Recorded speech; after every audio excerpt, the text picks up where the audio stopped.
Well, well, well. Look who's back. Not only me, but I had to bring a friend back from Vegas. And you know what? All Nestlemania, he's been running amok lately, causing some issues. We kicked him to the curb for a week, and it was a good week to do it because I'm bringing in my boy TJ here, an expert in a certain someone who returned last night.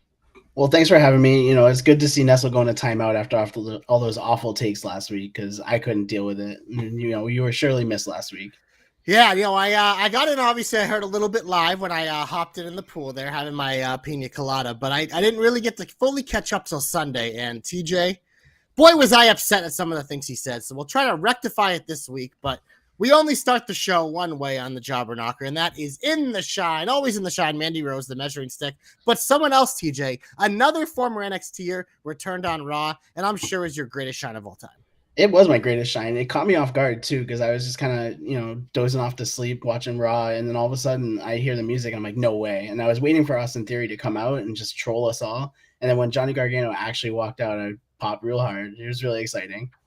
Yeah, no, it was awesome because, like you said, there was it came back from commercial. They're kind of in the crowd. The music and the Tron hit, and you're like, holy shit, what's going on here? And then you're like, wait a minute, this is going to be a troll job. Theory or somebody like Theory is going to come out. But sure enough, out came Gargano. And our man on the ground in Canada, who was actually working the show, said backstage they had no idea this was happening. The script just said Theory promo. So they were all under the impression when the music hit, it was the same thing. So, it's one thing we've seen with Triple H over the years is the man is very good at keeping things close to the vest, keeping the small circle, and not letting the leaks get out. And for this, I thought it was highly effective. Yeah, it definitely was. And then, of course, we got the Way reunion, which was nice. Yeah, no, that was awesome. The super kick that was not that it wasn't expected, but, it was very well needed, and it sets up a nice feud, hopefully. Yeah, you figured it was coming. I mean, part of me, as a big Way lover, really wanted to get that hug, that embrace, but I mean, Theory's just such a dick right now. It had to be done. I am excited to see, maybe if this is a short little program they have here to get Gargano back in to kind of hold Theory off from cashing in, because I do think he needs more of these, and obviously the history's here. So I think this is a very exciting thing moving forward for both guys. Completely agree, and that was exciting stuff, So, TJ, that was the most exciting thing on Raw. I thought Raw did have a lot of good things, but I actually want to jump to SmackDown because there were two things actually that I absolutely loved, and they were kind of related because the same guy was involved in both. To me, the Sami Zayn, Roman Reigns backstage segment was one of the better backstage segments we've seen in a long time. Oh, definitely. And I mean, Sami is gold on the mic. He's outstanding, and he was a good foil for Roman Reigns and setting up as, the little baby that he is. And then he ended up going to save the day later in the show.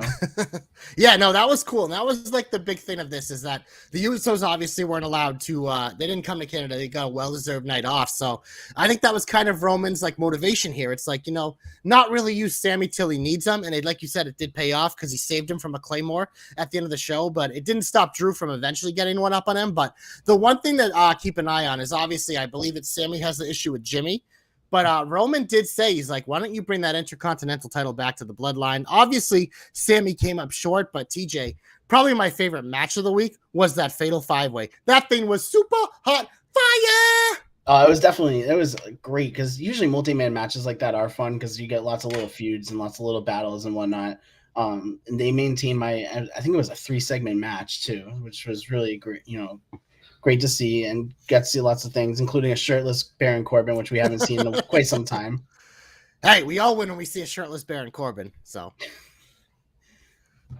you see our boy Dom checking in saying Sami and Roman is his segment of the year. 5 flames too. Look at that. Hey, it might be up there because I can't think of too many that were better. Because we've seen, Sami had one with Vince. I think was that earlier this year. That was really good too. There's something about Sami with some of the top stars backstage. It's good. Sami's a stud, but it's definitely up there. It was a very subtle promo too. Like it was just kind of a walk in. It was kind of reminiscent of some of the old school Attitude Era backstage promos too with Vince. So I enjoyed it, and it was nice to see. Yeah, and it was kind of cool, I think, to see that other side of Roman too, because we always know Roman is very calculated, very intelligent. That's why him and Heyman together are so scary. So you can just see him the wheels turning in his head as he's talking to Sami, but also showing genuine that he's a little impressed with Sami with some of the things he does. So I think it's something really cool that I think is a nice little wrinkle moving forward, assuming that our favorite tribal cuck shows up, tpublic.com/jobbernknocker. One of the new designs there. But he did show up on SmackDown, so we'll see. Maybe if he shows up again. Probably not. The Usos will come back and carry the torch for him, but we'll see. Yeah.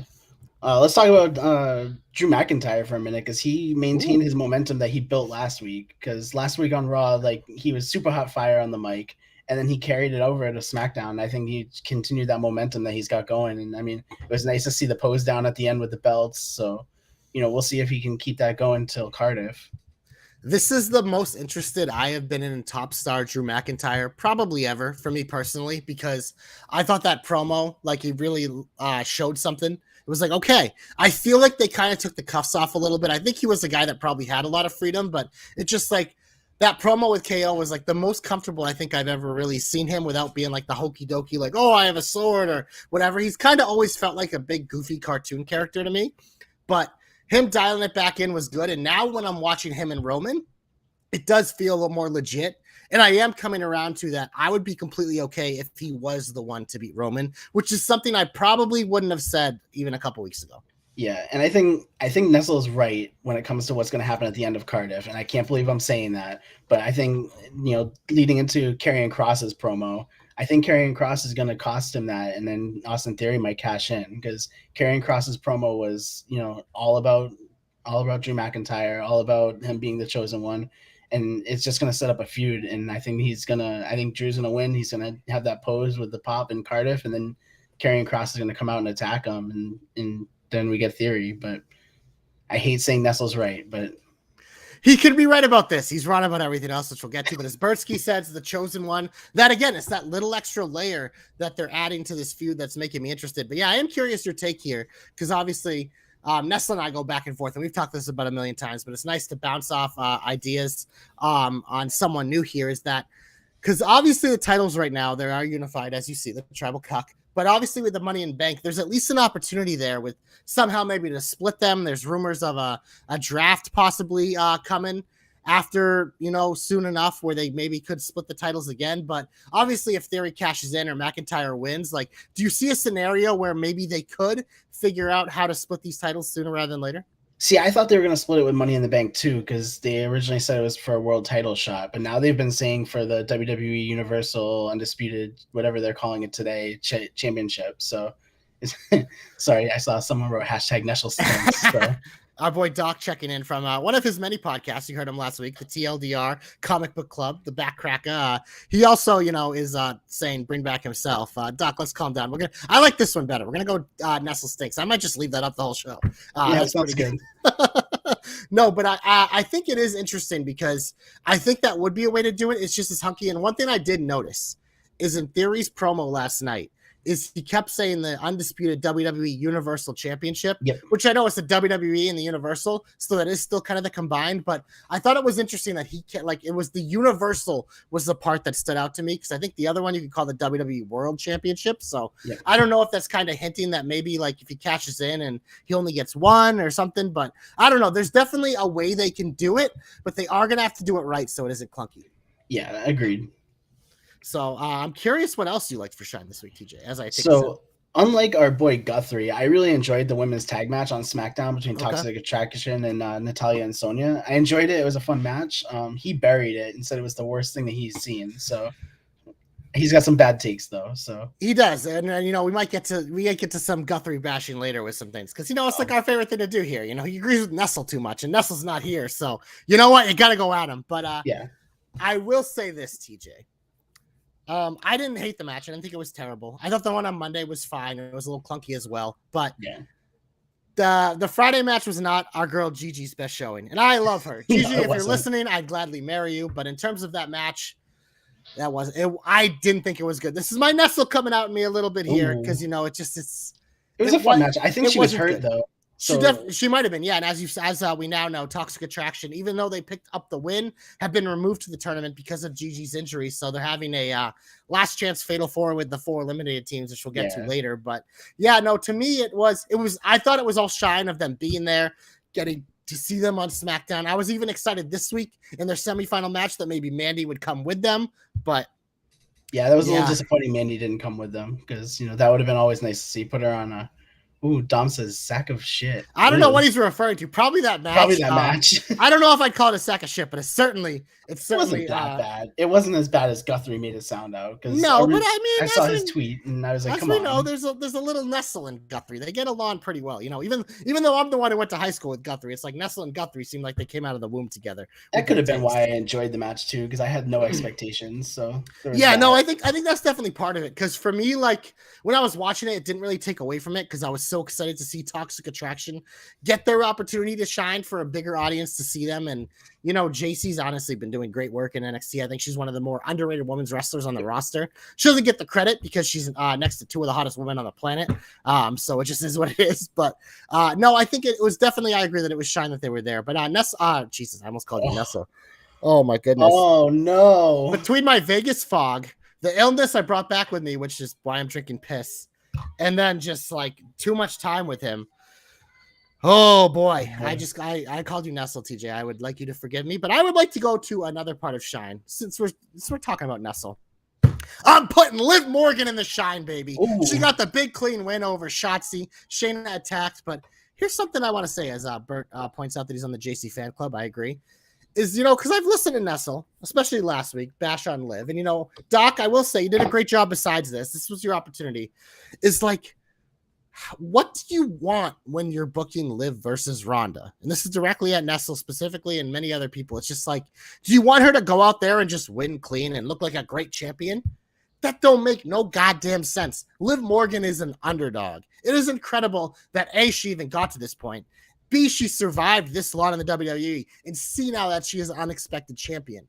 So, of course she's going to have to look weak when she's defending her title. It just is what it is. And yes, I do agree that when you are a babyface, it is a tough scene because, the crowd can turn. But I do think that it is an opportunity for you to, like, at some point, Liv is going to have to embrace that, you know what? Yeah, I'm not just going to beat Ronda Rousey 1-1 in a clean fight. I am going to have to Viva la Raza a little bit and lie, cheat, and steal because she's undersized.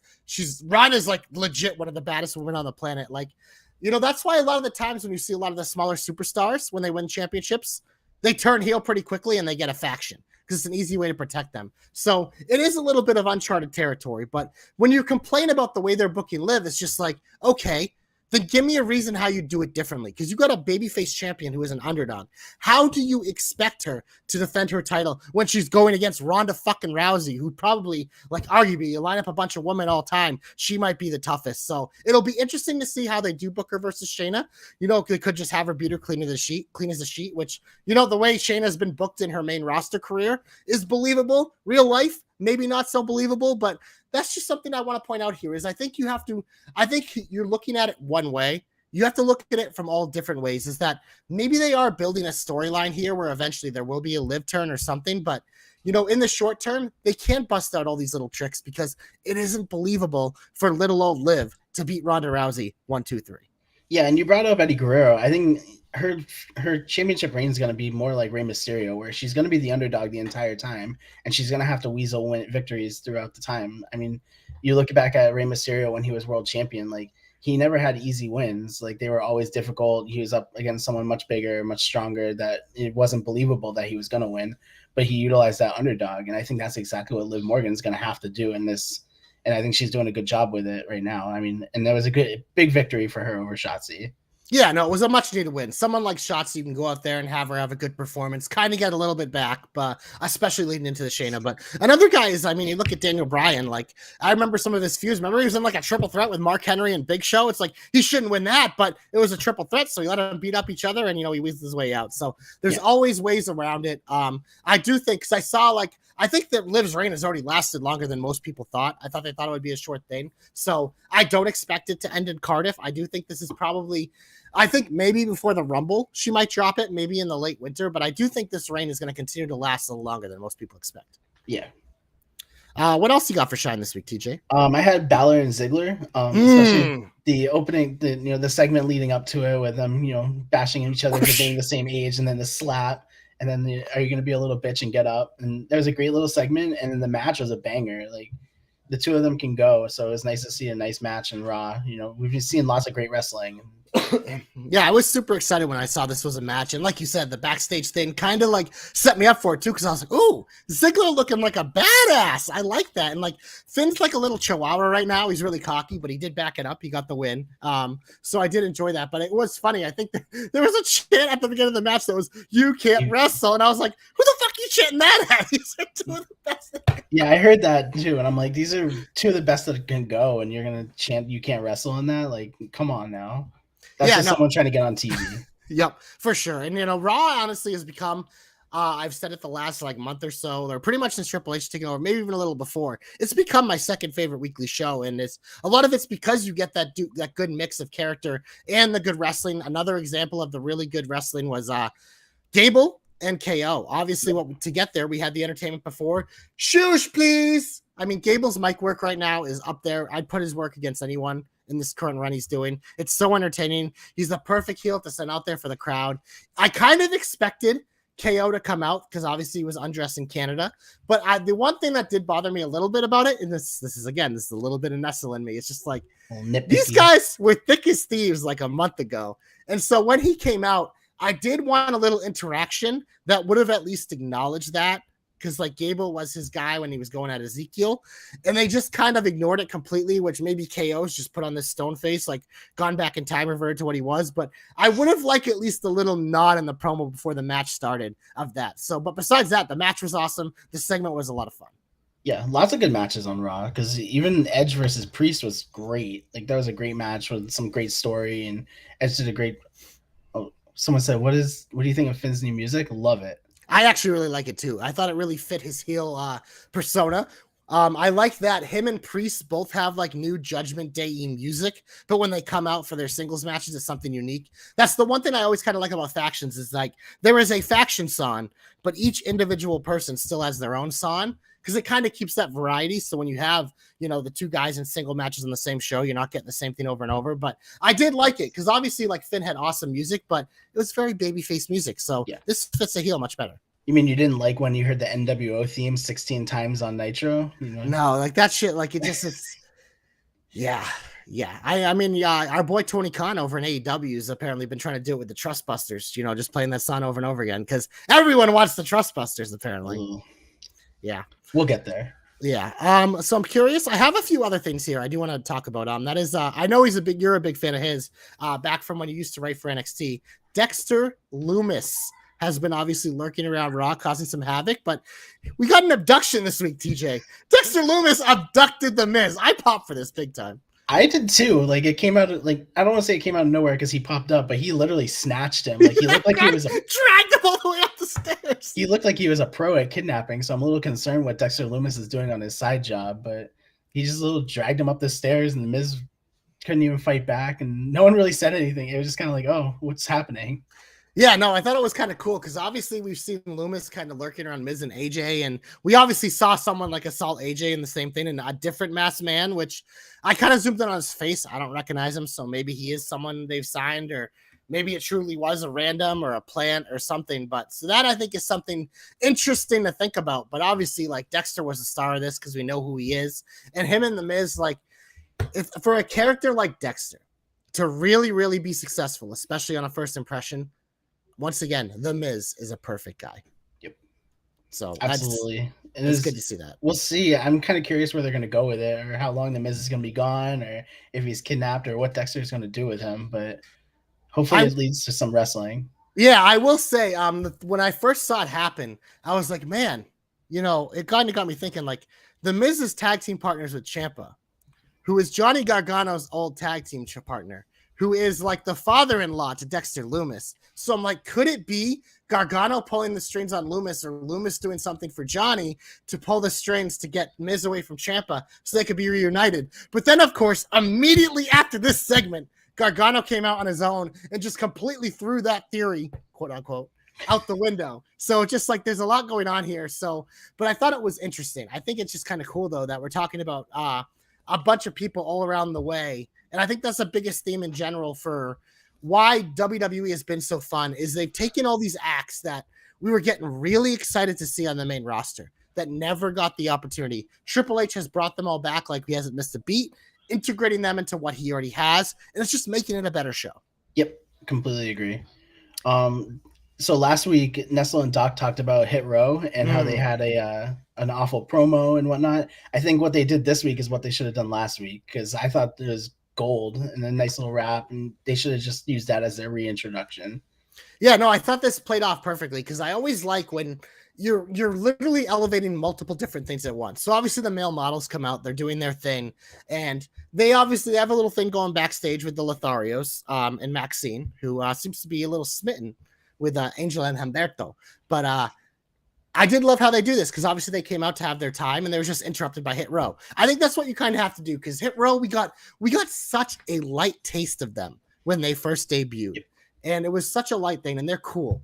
And like they bring something unique that like we don't really see in wrestling. Like they can actually put on a legit performance beyond than just wrestling. So it's kind of like that dual threat like ability that they have, and the wrestling's going to come up with it as they continue to get over. So I will say, like, because I know a lot of people are like, oh man, it was so much better with Swerve, and it's like, you know what? I don't disagree, because the four of them were awesome together, but I think the reason why Swerve was originally added to this faction NXT is because you had three people who were so new to the wrestling world, like so new that you needed like a vet to put with them to kind of help bring them on the scene. Well, guess what? In NXT, in their short run with SmackDown, that did the job. It got them exposure, got them on the scene. But now these three are here. Now we know who they are. Now they've kind of like, it's time for them to stand on their own. And I think they work for what they are. I don't think you need to add someone random to this stable or whatever. I think they can be fine as this. If you find someone that fits, sure, why not? But I think it's like they already have something good. And you know what? I will say, people like they're being like, oh, the crowd wasn't like super crazy for them on SmackDown. Canada isn't exactly the target audience for what Hit Row is doing, I will say. So it's not going to work in every city like any act. Like it's just not. But they're really talented. They're really good. They're going to get an opportunity, and I am excited to see them back. Yeah, Canada's like Chicago, where you get like it's like an oddball crowd, or Philly. You get oddball crowds that don't always like what you're going to put out. So I thought it was great. I enjoyed it. Yeah, and I am curious to see what happens next, because I will say my favorite part of this segment is this, it's a GIF now, is Maxine dancing to Hit Row and Max running out and grabbing her. But it's just like, I think like the reason why I said elevating so many different things is I am very intrigued by this Maximum Male Models Lothario storyline, because if anybody fits in the male models, it's the Lotharios. But I think Nestle hinted at it last week. It's like seeing Maxine kind of go with them kind of is an exciting thing too. Or if like Maxine goes with them and then maybe eventually pulls Masse and Mansois away from Max there. And, you know, so I think there's a lot of different ways they can go with this. It's, again, people that were just kind of on the bottom of the roster, not really being utilized. Now suddenly it feels like everything has purpose. Yep. Do you have any other shine? I did like there's a nice little nod where KO, or not KO, where Roman Reigns said, I don't owe KO anything. It's a nice little tidbit for, you know, a potential feud down the road. But just going back to Raw and what he said, because KO they had the interference last week, and he said, tell your tribal chief he owes me one. So yeah, no, that was good. All these little things, like, they've done a very good job of laying breadcrumbs for a lot of these future feuds. And I think that's always what makes like world titles more exciting, is just like every single person on that roster should want to crack at that thing. So yeah, even though Roman's in a 3-month feud with Drew or whatever going on, there should be a line of contenders. And I like that, like, Mr. Acknowledgement himself, Mr. Hua, Mr. Cuck, is at least acknowledging some of these contenders. Yep. Yeah, it was good to see. It's like you said, nice little breadcrumbs leading to something else potentially down the road. Oh, absolutely. Do you got any other shots? Should we go to the Heat? We can go to the Heat. Get him off my TV. Get him off my TV. Get him off my TV. I don't want to steal his gimmicks, I kind of got to say it like, yeah, to change it up a little. Yeah. What do you got, TJ? What was your biggest heat of the week? So it pains me to say this, but Trish Stratus on the mic really burned me a lot because Trish is nice to look at. It's nice to see her come back and she was like they said she walks so everyone could run, but boy was she bad on the mic. Like, yeah, it never really bitch Trish was okay on the mic, but babyface Trish, I mean, it's hard to be a babyface on the mic, but also from the era Trish was in, they weren't really given these opportunities too often. So it definitely we see it with a lot of these returning women from that era that it certainly can be a little challenging, but hey, you know what? I'm always satisfied when Trish is there. And I will say this, the one positive of Trish being so bad on the mic, it allowed Bianca to come out and look like the best on the mic that she has as a babyface in a long time. Because like I said, it's hard to be a babyface on the mic, but Bianca came out, looked like a badass, put Bayley in her place. So, and Trish out of nowhere had a Canadian accent. I don't know where that came from because she definitely didn't have that.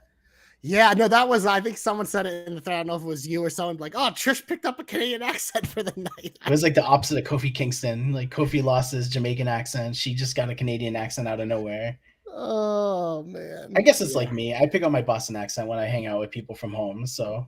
Oh, yeah, no, it definitely can come out. But it did seem like, a little Kofi-ish with his Jamaican accent a little bit when it kind of popped up there for sure. Oh, I mean, honestly, TJ, I don't have a ton of heat, but yeah, this segment certainly wasn't like the star pupil of promos by any means. I am curious because I know you're a big Bayley guy. We didn't mention the shine. She did return to the ring this week against hometown girl Aaliyah. Yeah, and Aaliyah was crying because got her little hometown crowd action going. It was good to see Bayley back. Of course, I'm a big Bayley fan, so it was good to see her back in the ring. I had to put this up. Doc's on one this morning. He says Bianca's dumper was on point. So yeah. So was Bayley's. So was Bayley's. Yeah, I mean, battle of the dumpers, I guess. And Bert saying Dakota's one line of "We don't care" made him pop. Yeah, no, it was. I think Dakota, I think less is more always with her talking, but I think it just makes it more effective. And I mean, I love Dakota's accent, so I can listen to her talk all day. But again, not the strongest promo, but I think having Bayley kind of lead the way and have Dakota and Io just kind of contribute here and there is the way to go. Yeah. So for me, TJ, I actually mentioned it earlier, and I'm just going to put it in the shine. We don't do this often. I'm in the heat, excuse me, but I don't really have a lot of WWE heat. So I'm just going to put this. AEW has had a lot of heat for me lately, but the fucking Trustbusters, we're trying to make this a thing. Good God, this might be the most uninteresting, worst stable I've ever seen. And I actually I saw it on Twitter for these dark tapings. Someone was doing a live tweet of every time they played the Trustbusters theme. Apparently they played it 8 times during the dark tapings and people were just walking out of the arena. So literally get them off my TV, get them out of my arena, the Trustbusters.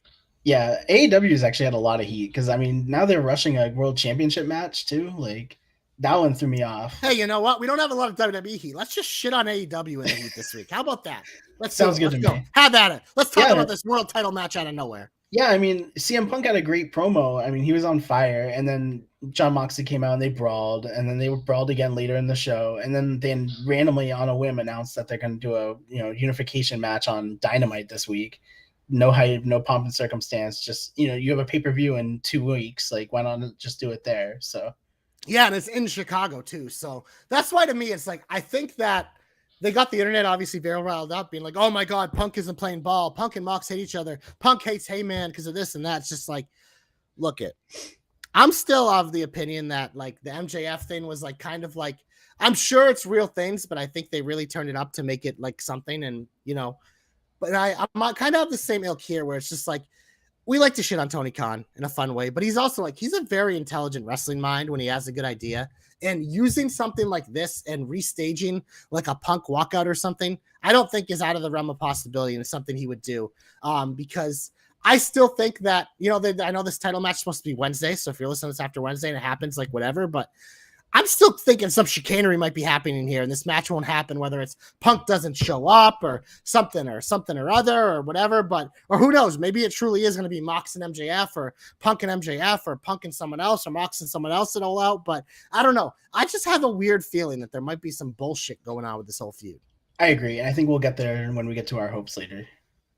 I like that. And what else on AEW? What else can we shit on? I mean, the 2 out of 3 falls match wasn't bad. The crowd was chanting "Let's go Daniel" because they're both Daniels. Like, it was kind of lame. I mean, it was the whole show was kind of. You know what else I want to shit on because we haven't done it in a while is hey TJ, do you know who the AEW Women's World Champion is? No, you don't, because she's never on TV and she never wrestles. That is the biggest paper title in all of wrestling right now. Look, we love Thunder Rosa here at the Jobber Knocker, but by God, let this woman wrestle. Get her on TV. And oh, by the way, they introduced another new title, the All-Atlantic Championship. Where the fuck is that? Oh, wait, Pac's been defending it on Dark and Elevation.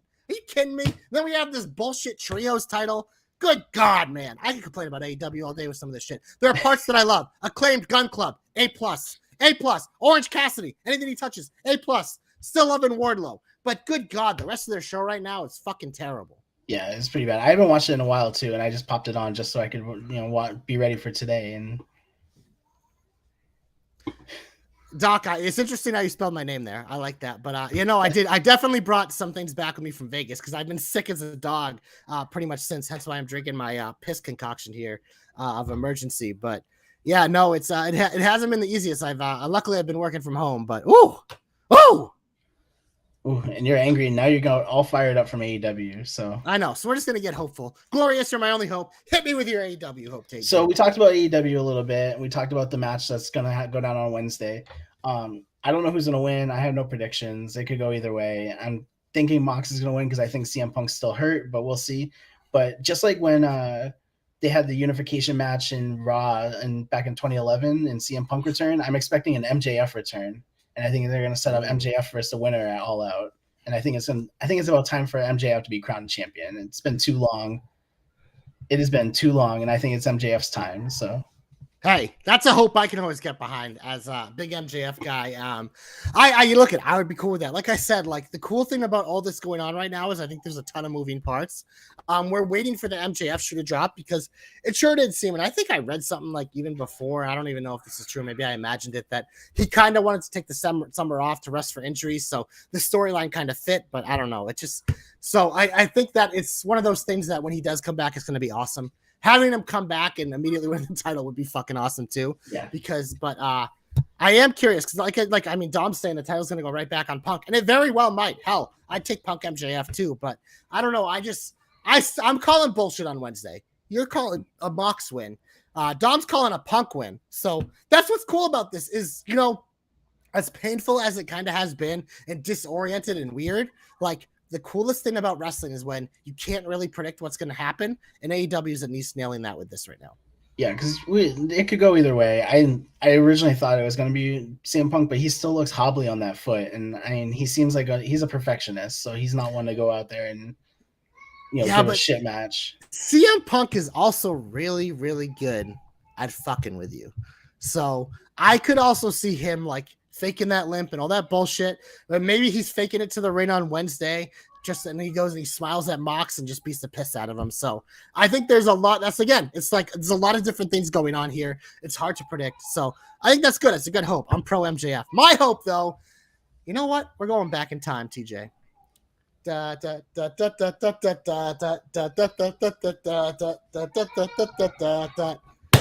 Emma is now officially a free agent. She's dating our boy Madcap Moss on SmackDown. Sorry, Guthrie, he's not available. So my hope belongs with Emma. And it's also like, it's not just that Emma returns to WWE.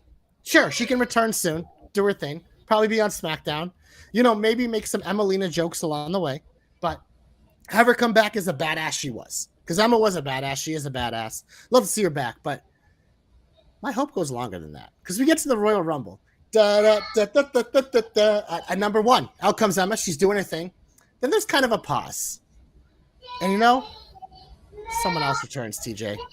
Paige returns at the Royal Rumble at number 2. We get an ode to the takeover match of Emma versus Paige, which was an awesome part of, I think, the beginning of the Women's Revolution. I absolutely loved it. It was my introduction to both those women. And I think that would be a cool Rumble moment to kind of like bring back to that. And it also brings Paige back into our lives. So that's my hope. Hashtag JC's hopes come true. Hashtag JC knows. Emma, Paige, 1-2 in the 2023 Royal Rumble. That is a great hope that I can get right behind because Emma was great. Paige is great. That feud was amazing. So, yeah, no, we got some shout outs here from Doc. He's saying, spelling my name a different way. JC is killing it. And he also says TJ. He's filling in admirably. That like tea, like the tea you sip. Also filling in admirably. So we appreciate the love, Doc. But TJ, we're through the hope now. It's time to go to a comeback. Don't call it a comeback. We kind of like, we're a little lukewarm on her earlier, but my comeback's going, it's like rock and roll. I'm giving it to Trish Stratus, man. Trish Stratus is a stud. Her and Stacey Keebler were my favorites growing up. Absolutely love Trish Stratus. Stud in the ring. Mediocre on the mic, but it doesn't matter. She's still getting my comeback this week. And it's always nice to see Trish Stratus, but my comeback of the week was Johnny Gargano. Johnny Wrestling came back, of course, my favorite wrestler, so it's always great to see him come back. The internet virgins all thought he was going to be on Dynamite this week because they're in Cleveland. And they're like, oh, Johnny's going to debut. Johnny's going to debut. Nope. He's on Raw, popped up, and, the rest is history. So we'll see where he goes from there. But, there's a wide open door with Triple H booking it. Triple H goes to AEW and says, give me your virgin tears. They keep posting the picture of Triple H with the Thanos glove and added Johnny Gargano to it last night. So there's still one more to go. So. Exactly. There's the big one in the middle, which, people are fiending for a certain someone. And I think, honestly, they probably won't be disappointed at some point. I think that will happen. But, yeah, no, it was great to see Gargano back. We're pretty much the Gargano fan club here of the Jobber Knocker, me and you. Nestle kind of like... Sometimes he gives him respect. Sometimes he doesn't. So this was a perfect week to DFA his ass and bring you in because with Gargano back, I literally was thinking when I asked you to come on, I think it was Sunday. I'm like, could you imagine if Gargano randomly returned on Monday, how cool it would be? And boom, here we are. So, it was a perfect guest host time for that. Sometimes fate just happens. And Doc says Nestle fucking stinks. We couldn't agree more. Love you, nope. Nestle. But still, you fucking stink. We're going to the big old finish. And TJ, we have a lot of stuff to get to this week. We have on SmackDown, we have a last chance fatal 4-way of the eliminated teams. I'm curious who you got. Oh, God, I don't know. It doesn't matter. I don't even remember who's in it, to be honest. I think they're going to lose to Raquel and Aaliyah anyways, because my original finals was Kai, Sky, Raquel, and Aaliyah, because I love the Raquel Dakota dynamic. And I think it's also cool that Raquel continues to just like carry tag team partners around. Like, I think that's a cool storyline. So that still makes sense, but I hope the real tag team of Doudrop and Nikki ASH wins. But I have a feeling, when in doubt, Natty must pose. So I'll pick Natty and Sonya, I guess. Yeah, rematch. It makes sense. Have another rematch. I mean, it's all about Kai and Sky anyway. So like they're gonna win it all. So I agree. The other match on SmackDown is part like 15 of I don't even fucking care because it's awesome. Pew pew pew pew. Ricochet versus Happy Corbin. Yep, Ricochet all the way. He needs to win. Absolutely, and I think I like what they're doing with Corbin, where he just keeps losing. So then on Raw, TJ next week. I don't know if you saw, but he's back. Kurt Angle. I love this. Like Triple H is like, you know what? All these people who said they didn't want to come back, we're bringing them all back. I'm excited for a Kurt Angle appearance. I hope he goes back and forth with Shush, please, Master Gable. That would be awesome. That would be great to see the two of them go mic to mic, but. It's interesting that Triple H keeps bringing out all these veterans just to, parade them out and just show off. But it's better than AEW using them as timekeepers, Yeah, no, it's something in wrestling I've never minded because it can be done too much for sure. But I think like every now and then, especially in Raw, you have a 3-hour show. Just give me a little something like that. And it does allow you to pop a little bit of a casual rating if you kind of mix and match with who it is. So I don't mind it at all because a lot of these people feel fresh because we haven't seen them in a while. So I think for now, it's great. And Doc brings up a good point. If Angle dropped a shoot on Master Gable, that would be gold. That would be great. Would you like to go to NXT or AEW next? We'll do NXT because that's tonight as we record. So well, we're gonna do the fancy schmancy screen sharing here so I can show you what's on this Tuesday on NXT. We have Gallus scrapping with Josh Briggs and Brooks Jensen for the NXT UK tag team titles. Yeah, I think Gallus, after their little invasion last week, it's nice to see. So I think they're gonna win that one. Really? See, I think it's probably going to be a little bit of a retain here, but it is curious because they do have Worlds Collide coming up that maybe they do want an NXT UK team to have the tag titles. So you might be right, but it's one of those things. I like Gallus a lot more than I like Briggs and Jensen, so I can agree with that. We also have Wendy Chu and Tiffany Stratton probably putting to bed their feud in a lights out match. It's kind of exciting to see two women who aren't really like champions at the top of the card getting an opportunity to shine in a lights out match. Yeah, I'm excited. I very recently got Tuesdays off from work now, so I've actually been able to watch NXT again, which is very nice because I hadn't been able to see a lot of the 2.0. So I've been, excited with Wendy Chu. She's been doing a great job, so it's good to see. So hopefully she gets the victory. Yeah, and NXT 2.0, TJ, obviously, like I've said many times on the show lately, it's my favorite weekly show. So if you're missing out, it's a good time as any to get back in. We also have the debut of the Grayson Effect with Apollo as the guest. I'm excited for this because if anyone deserves a talk show, it's Grayson Waller. Yeah, Grayson Waller is great on the mic, so he's, worthy of a talk show. Yeah, and when him and Apollo do eventually wrestle, it'll be a super hot fire match because Grayson is an absolute stud. That is all that is on NXT, so we can jump over to AEW here as I will pull that up as well to give you a visual stimulation to titillate. I feel like AEW is not getting ready for their pay-per-view. Usually they have like 20 matches booked. Like they only had 4 last time I checked. Well, there's a big one right here in the middle. Punk and Moxley, I think, is a big shoe to drop. So, obviously, we talked about that earlier. You gave your hope. I still think chicanery. You think Mox is going to win. So, we don't really need to hit on that again. But they do have a bunch of other things here on the card. We have Dr. Britt Baker, DMD, taking on the girl that Nestle couldn't say her name last week, Kylan King. I think DMD's got the victory there. I think Kylan's out there just going 500 in her wrestling record. So. I would think so. Over here, also on the bottom left, you have a battle of the guns. Billy Gunn taking on son Colton Gunn in a father versus son match. Hey, you know what? The Gun Club was nothing to me. So they put them with the Acclaimed. Now I enjoy them immensely. So I'm very excited for this match. Yeah, I mean, Billy can still go for his age. So it should be a good match. Should be fun.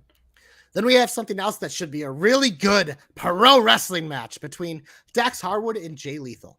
Yeah, when Dax called him out last week, it caught me off guard a little bit, but it's, he can go, and I think it's going to be a great match. Like AEW produces some great wrestling matches, so it should be fine.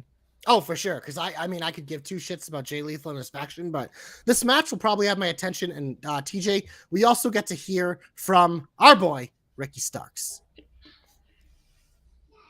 Yeah, Ricky Starks is great. So, especially now he's going to be up. I think he's going to be feuding with Powerhouse Hobbs now. So we should see where they go. Yeah, I know. And that'll probably be a pay-per-view match. Those two deserve it. I do want to go back here to NXT quickly. Dom says, lights come on to choose new look. That would be cool. Because like we said, when this gimmick started, it's not forever, but it was a good way to kind of get us acclimated with her. I am curious what the next iteration of it is. I just don't know if it's coming yet. Yeah, we'll see. And then we do have one more match on Rampage. I didn't even say the trios tournament. I skipped right over it. Aussie Open versus whoever. Who you got? Probably the Death Triangle, right? Yeah, Death Triangle. Yeah, probably Death Triangle. I'm gonna pick Aussie Open just because Ospreay and Omega. It won't happen because I think they want to keep them apart. But fuck it, why not? Give me Aussie Open just to spite Nestle. And then on Rampage we have the other semifinal or whatever. Quarterfinal, House of Black versus Dark Order. That sounds like a squash match if I've ever heard one. Give me House of Black. Right. House of Black all the way. Yeah. So that wraps up the preview for next week. As you know, give us 5 stars, 5 flames on all podcasting platforms. Jobberknocker.com. Check out Dom's NXT article, Joe's AEW article. Also, Conway and Dom also do the NJPW podcast. tpublic.com/Jobberknocker is the merch. All the socials. TJ, floor is yours. Whatever you'd like to say at this point. I was just going to make sure you said tpublic.com/Jobberknocker. We do. That's my job right now is working on that, making sure everything's up and running. So we got some new shirts up there. There's another sale coming. I wish I had checked it ahead of time, but there's a sale coming. They have sales all the time. So Nestle is better than the Trios tourney, which should tell you how much the Trios tourney stinks. That's a good point, Doc. That is certainly a good point. You hear that, Nestle? You're better than the Trios tourney. You got that in your hat. Nestle's out of timeout. He's out of timeout next week. He'll be back next week. We'll reunite. We've had a few weeks off from each other, so I don't know if that's going to make us more amenable to each other or more of a blow up. But hey, we have a short request, TJ, before we get off the air here. I was told not to do Nestle stinks because of family issues. So we don't want to make sure we don't want his family to think that he stinks. So yeah, that's true. That's true. I mean, or we don't want he doesn't physically stink. He just Nestle does a great job. Nestle's opinion stinks. We love to hate him, but he does a great job. He does, and he will be back next week. So yeah, if you want to hear him and I go back at it like normal, tune in next week for more Jobber Knockery.